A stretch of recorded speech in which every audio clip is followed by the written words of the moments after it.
A continuación, Detrás de tu mente.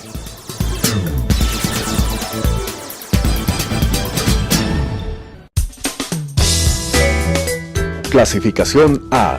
Apto para todo público.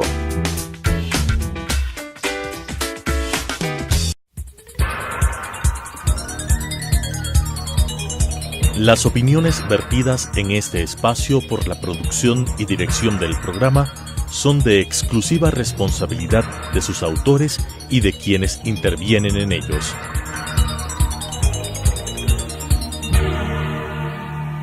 Telesucesos Canal 29 UHF presenta Detrás de tu mente, un programa de psicología para hablar sobre la esencia del ser humano, donde el principal invitado es el inconsciente, con la conducción de Erika Ricaurte. Detrás de tu mente.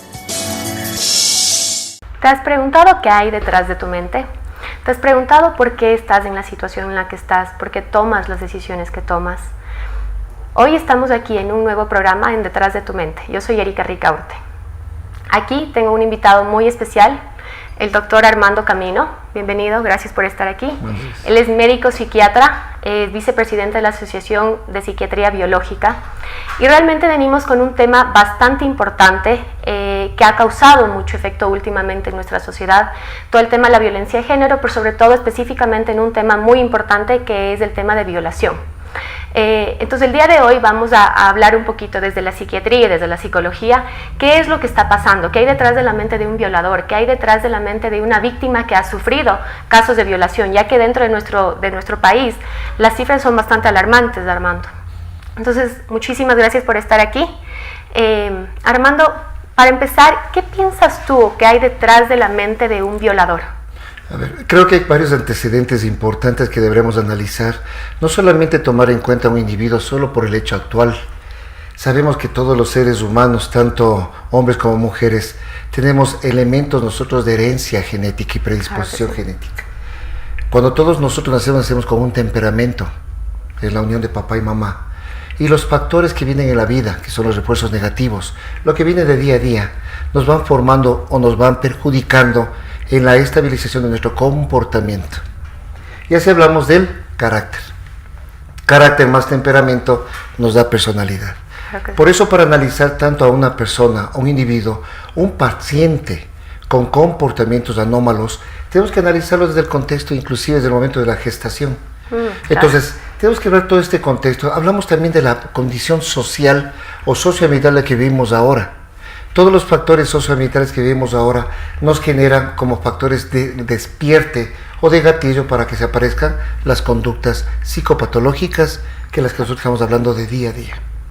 Cada vez tenemos pacientes con conductas más agresivas, delitos más agresivos, muertes más violentas. Claro. Vemos a cada vez más, y seguiré siendo una de las personas que sigo hablando de que las drogas, el trastorno mental y del comportamiento por consumo de sustancias llevan también a presentar complicaciones en el comportamiento.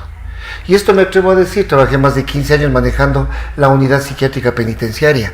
Entonces nosotros tenemos todos nuestros pacientes de índole, de cualquier delito, pero teníamos un factor social de base, era el comportamiento familiar versus el consumo de drogas.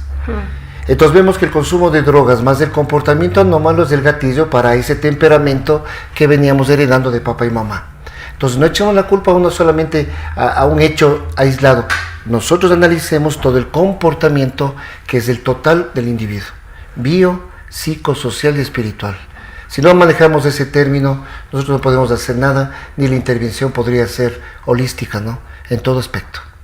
Armando, dijiste algo muy interesante y me gustó, porque nosotros desde la psicología también, por ejemplo, cuando se presenta cualquier tipo de casos, una de las cosas que yo hago primero es preguntar cómo fue el tema de la gestación, que para muchos, y yo creo que para la normalidad de la sociedad en la que vivimos, no lo creen tan importante. Entonces, por ejemplo, viven en situaciones, las gestaciones son muchas veces por violación, muchas veces por maltrato, muchas veces en mujeres muy jóvenes. Recién vimos una estadística que últimamente están dando casi 40 mujeres, niñas de entre 10 y 14 años, dando a luz todas las semanas dentro de nuestro país. Entonces obviamente ahí vamos a hablar que la situación es completamente errónea justamente dentro de la gestación. Una niña de 10 a 14 años puede ser primero que no quería tener este tipo de relación y segundo que sí quería pero tampoco sabía lo que se estaba metiendo. ¿Qué piensas tú, Armando? Estos son los temas más polémicos que hemos tenido por años. No los hablemos en este momento, sino son temas polémicos que venimos trabajando mucho tiempo. Es con respecto, por ejemplo, al embarazo, hijos no deseados, no planificados, madres adolescentes, el aborto. Entonces son temas tabú tan intensos que es tan difícil tocarlos, porque cada uno de estos implica todo un contexto de trabajo, no solamente de, como ya había dicho anteriormente, personas de nuestro país que toman decisiones, sino también por decisiones sociales. También tenemos que hablar nosotros que nuestras enfermedades en salud mental, o las enfermedades psiquiátricas o enfermedades psicológicas, tienen que ser abordados inter y multidisciplinariamente. Seguiré hablando yo de este contexto, lo vemos empujando hace mucho tiempo atrás, y aquí viene un criterio muy personal también a lo que quiero decir. Yo estoy haciendo ahora psico-oncología. Soy psiquiatra de Solca, manejo una unidad muy amplia en donde estamos hablando que realmente tanto la psiquiatría como la oncología va a llegar en algún momento a encontrarse. Estamos hablando de términos que hace 20 años atrás no los tocábamos, los factores inmunológicos, los factores inflamatorios, y vemos que pacientes con cuadros emocionales graves tienen una mayor predisposición a generar otro tipo de patologías, como en este caso el cáncer. Y otro criterio, todo paciente depresivo inclusive se enferma hasta de gripe. Entonces seguimos hablando de que los factores de protección también son los factores inmunológicos y lo que nosotros tenemos de predisposición. Cada vez tenemos que hablar, no es tratar las enfermedades psiquiátricas o tratar las enfermedades que tenemos hoy en este momento. El mejor de los éxitos en todo proceso es prevenir las enfermedades psiquiátricas. ¿Con qué modelo? La famosa psicoeducación y la formación médica o la formación continuada. Este es un espacio. Este es un espacio que nosotros vamos a transmitir los criterios de lo que es nosotros en salud mental, hacer conocer lo que es la salud mental en sí, el término holístico de protección y la intervención de los equipos para el abordaje en las distintas patologías que tengamos. Qué interesante. Ahora quiero centrarme un poquito en la víctima. ¿Qué pasa desde la psiquiatría en pacientes y mujeres que han terminado siendo víctimas de abusos sexuales, de violaciones? ¿Cómo se ha tratado? ¿Qué hay detrás de la mente de ellas? ¿Qué pasa? Y justamente si es que no se trabaja, porque también hay muchos casos en los cuales no se trabaja ni desde la psiquiatría ni desde la psicología. ¿Y qué pasa después en futuras generaciones para ti, Armando? Bien. Todos los acontecimientos que no son programados y son súbitos, por ejemplo, desastres naturales o desastres provocados por la mano del hombre. Centrémonos en los desastres provocados por la mano del hombre. Una violación es un acto no consentido donde se utiliza bastante el proceso de amenaza y de agresión física y psicológica. Eso hablamos nosotros del estrés agudo. El estrés agudo tiene que ser intervenido porque el estrés agudo nos deja una marca, nos deja una huella, nos deja una cicatriz emocional. Y como cualquiera de nosotros, una cicatriz físico-emocional, tiene que haber un proceso de cicatrización, que cuando estos procesos no son trabajados adecuadamente, duran toda la vida. Inclusive, luego del estrés agudo, hablamos del estrés postraumático. Y el estrés postraumático es la vivencia de día a día de un hecho que vivió hace años atrás. ¿Cuál es el éxito nuestro? Los refuerzos. Lo que siempre seguiré hablando, los refuerzos positivos. A cada acontecimiento negativo de la vida, ofertemos acontecimientos positivos. Y mientras más positivo tengamos, estos refuerzos negativos los podemos superar. Hay que trabajar, es duro, pero también tenemos pacientes que en estos acontecimientos tienen que ser abordados y manejados, inclusive farmacológicamente. Claro que sí. Por ejemplo, nosotros manejamos una unidad que se llama Unidad de Intervención en Crisis. Esta unidad de intervención en crisis son ese tipo de pacientes víctimas, en donde les abordamos, pero también ayudamos con el proceso psicofarmacológico, psicoterapéutico, espiritualidad y familia. Si no hacemos ese proceso no vamos a mejorar. Y el pronóstico es mucho mejor que aquellos pacientes que no tienen este tipo de apoyo, y en muchos casos se ha visto, inclusive se han revisado estudios en donde se replica este tipo de comportamiento como un mecanismo de autoagresión o de heteroagresión. Entonces ahí vemos que esto es un continuo. Y si vemos que esa predisposición genera cambios de mi comportamiento y me caso con alguien que tiene cambios de comportamiento, el producto va a tener una predisposición, Exacto. ¿sí? En lo que hablamos del temperamento, pero ya de una conducta patológica. Esta parte me pareció muy interesante, Armando, que la topaste, porque nosotros en la psicología hablamos de la transgeneracionalidad. Entonces hablamos que muchas veces este tipo de secretos han vivido durante mucho tiempo en muchos sistemas familiares y que justamente porque no se han trabajado y se han quedado más bien como secretos familiares, empiezan a repetirse en otras generaciones. Entonces, por ejemplo, tenemos pacientes en donde la abuela sufrió de un abuso sexual, no fue trabajado justamente, en la siguiente generación vamos a tener otro caso y así sucesivamente hasta que se rompe una cadena. Y por eso yo creo que el trabajar holísticamente para mí, creo que la razón por la cual estamos una vez más sentados, psiquiatría, psicología, en este caso muchas veces coaching, nutrición, bueno, todas las áreas justamente para trabajar en el ser humano, que es creo que yo la parte más importante. Armando, últimamente, y la Asamblea recién propuso el tema de la castración química en caso de los violadores. ¿Qué piensas tú de esta resolución? A ver, yo pienso que este también es nuevamente, regresamos a los temas tabús, en donde como estamos hablando hemos llegado a este preámbulo, de que realmente todas las conductas anómalas es el resultado de, es la conducta por. Cuando nosotros analizamos un caso específico de lo que tiene que ver con castración química, el problema va a ser un poco más objetivo, digamos. El problema central no está abajo, el problema central está aquí.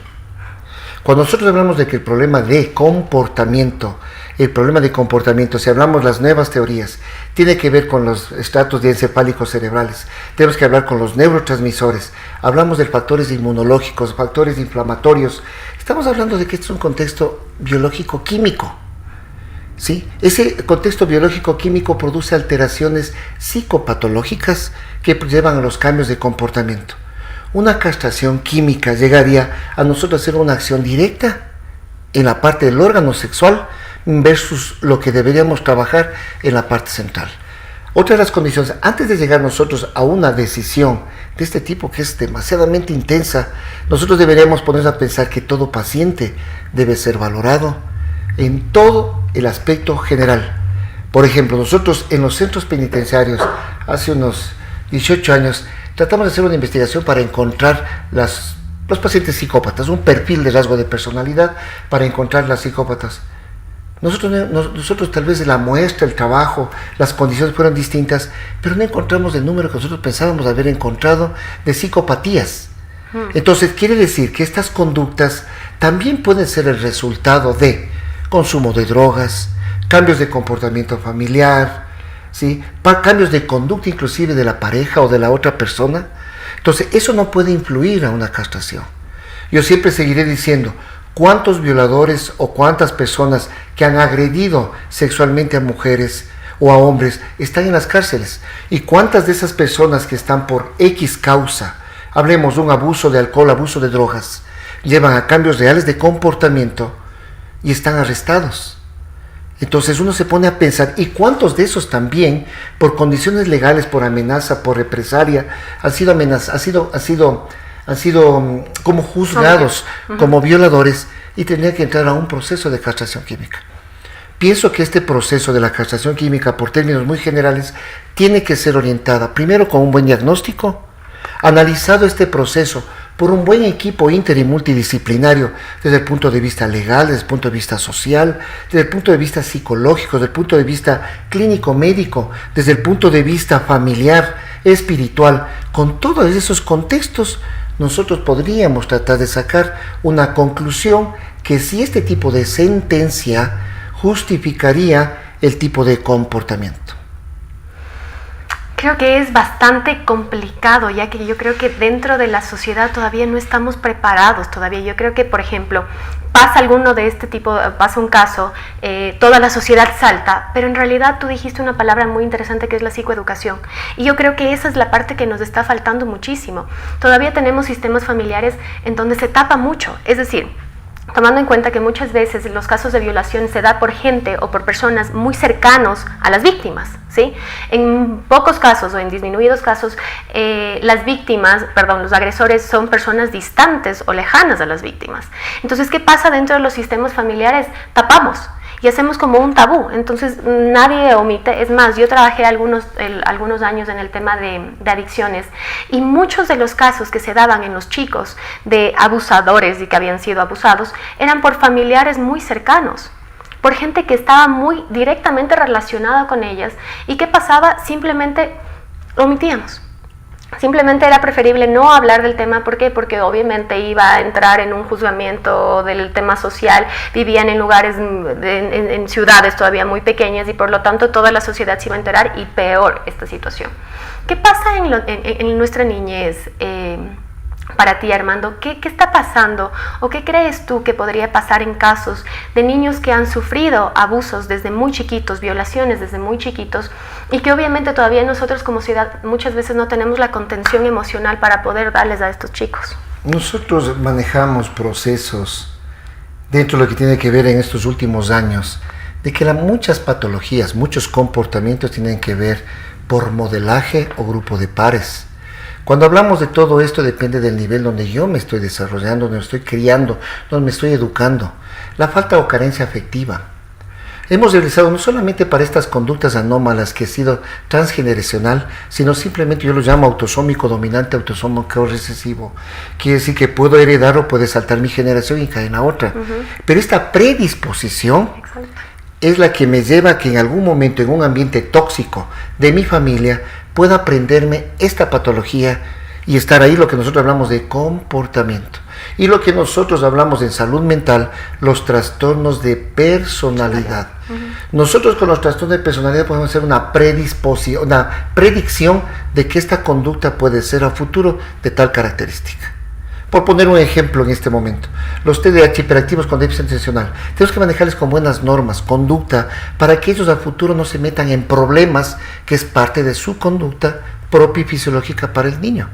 No como patología, pero sí como conducta. ¿Qué hacer con estos chicos? Seguimos insistiendo. Nosotros hemos trabajado y seguimos trabajando en esto, en haciendo la psicoeducación. Y la educación tiene que nacer en la familia, y en las familias hay que enganchar desde muy jóvenes. Parejas jóvenes, hay que trabajar desde muy jóvenes, sino al cabo del proceso, esa conducta puede ser considerada anómala, puede ser considerada como normal para esa pareja. Nadie quiere hablar de drogas, ni nadie quiere hablar de violación, ni de abuso sexual, ni estupro, ni mucho menos, siempre y cuando algún familiar cercano esté afectado por la misma condición.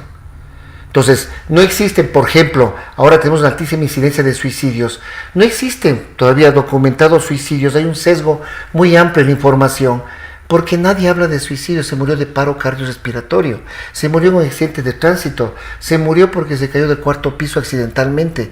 Entonces, en drogas también sucede lo mismo, y en violaciones también sucede lo mismo. No tratemos a los individuos solamente por un acontecimiento, tratemos a los individuos de forma global. Primero tienen que ser analizados y tratemos de ver nuestra sociedad poco a poco se está complicando. Y yo digo ya, drogas nos ha rebasado. Las drogas está difícil contener. Y hay otro término que seguiré diciendo: trastorno mental y de comportamiento por consumo de drogas para mí, para Armando Camino, drogas para mis cánceres. Y toda persona dependiente de las drogas se queda solo y pobre. Yo creo que esa es una de las cosas muy importantes que tenemos, y justamente este programa ayuda, o lo que yo quiero con este programa es crear conciencia en las personas o en los núcleos más importantes, porque sí, no vamos a hacer un cambio social, pero sí podemos hacer cambios dentro de nuestro sistema familiar, que creo que es la parte más importante, donde nosotros como padres empezamos a enseñar de que no hay que normalizar las cosas, que no es normal el que un chico empiece a consumir drogas a tan corta edad. ¿Por qué? Porque justamente lo que estamos haciendo es lo que tú dijiste, Armando, provocando un tema de normalización para los futuros, o justamente para que nosotros pensamos que esto está bien. Usualmente las personas que han sufrido o que son abusadores, hay un gran porcentaje que también fueron abusados. ¿Qué piensas tú de esto? Justamente claro, lo que decías. Estamos hablando de esto, lo que habíamos referido hace un momento atrás. El grupo de modelaje, el grupo de comportamiento y el prender nuestra conducta primitiva que tiene el ser humano. La conducta primitiva nuestra es atacar y huir. Eso siempre lo tenemos todos nosotros. Algunos muchos más, otros menos, pero en cualquier momento existe un gatillo que se prende. Por eso tocar estos temas es muy complicado, porque hay mecanismos que están a la orden del día. Por ejemplo, alcohol. Tenemos donde quiera, tenemos alcohol. Y sabemos que la cultura latinoamericana lleva al consumo y abuso de alcohol. Eventos sociales, cualquier índole, hay alcohol. Entonces estamos predispuestos a que ese gatillo esté tocado y se prenda. Y al prenderse eso nos lleva a tener nuestros cambios de comportamiento. Por ponerme un ejemplo, yo veo en las fiestas de Quito, los eventos sociales, las chicas están muy expuestas a grupos sociales donde hay una mayor cantidad de chicos con altísimo consumo de alcohol. Entonces uno queda viendo y dice, ¿qué puede suceder en esto? El problema no es el momento, es la educación de donde viene la persona que también se expone. Entonces, tenemos que buscar, y eso tiene que ser un modelo, pero esto tiene que llenarse para llegar a explicar a la gente que toma decisiones de que los procesos y decisiones y toma de sentencias, digamos, entre comillas, o de normativa, de una castración química, que este es el tema prácticamente, es el hecho de que nosotros tenemos que analizarle primero al individuo. Y una castración química no es la solución. El proceso que damos nosotros y los equipos de salud mental es nosotros hacer una propuesta de la educación permanente desde edades muy pequeñas para que se vayan adquiriendo nuevos modelos de comportamiento. Pero la solución no es abajo, la solución es arriba. Me gustó mucho esa frase. Armando, nosotros dentro de los sistemas familiares tenemos que empezar a educar. ¿Cómo crees tú que serían los primeros pasos para empezar esta psicoeducación dentro de los sistemas familiares? Lo que nosotros hacemos, nosotros hemos recomendado, y por años inclusive existen guías de tratamiento, guías de recomendación, es primero trabajar con las poblaciones más pequeñas, de comenzar desde, por ejemplo, épocas escolares, desde el inicio de la escuela. Hay programas que se desarrollaron desde el tercer curso en adelante, cuando sabemos, por ejemplo, que el consumo de alcohol se iniciaba a los 11 años, 11.5 años del consumo de drogas ilegales, no que son dependientes, pero iniciaron, y los programas de prevención comenzaban ya a los 14 años. Entonces no conseguíamos nada. Comenzar nosotros en la época escolar, desde el momento que ingresan a la escuela. Y desde este momento también trabajar en lo que es población familiar. Por eso no es tan éxito los grupos sociales grandes, sino solamente grupos pequeños que comenzamos a trabajar, por ejemplo, grupos deportivos, grupos espirituales, grupos religiosos, que nos ayudan muchísimo al enganche de población. Y luego trabajar con población que ha sido expuesta. Armando, creo que este tema se da para hablar muchísimo más. Quisiera volver a invitarte justamente para trabajar el tema de psico-oncología, que también me apasiona muchísimo y que creo que podemos encontrar muchísimas respuestas. Simplemente para dar como una pequeña idea, para mí lo más importante quedó en el tema de la psicoeducación. Si nosotros educamos a nuestras familias, si nosotros nos educamos a nosotros mismos como padres de familia, a nuestros hijos, que no hay que normalizar las cosas que están sucediendo, yo creo que podemos empezar a generar un cambio. Como dijo, me gustó mucho la frase, no hay que empezar con las soluciones, la solución no es una castración, la solución es empezar a educarnos a nosotros mismos, que debemos hacer cambios en nuestra sociedad. Muchísimas gracias, Armando, por estar aquí. Gracias. Y serás invitado otra vez. Muchas gracias. Gracias. Las opiniones vertidas en este espacio por la producción y dirección del programa son de exclusiva responsabilidad de sus autores y de quienes intervienen en ellos.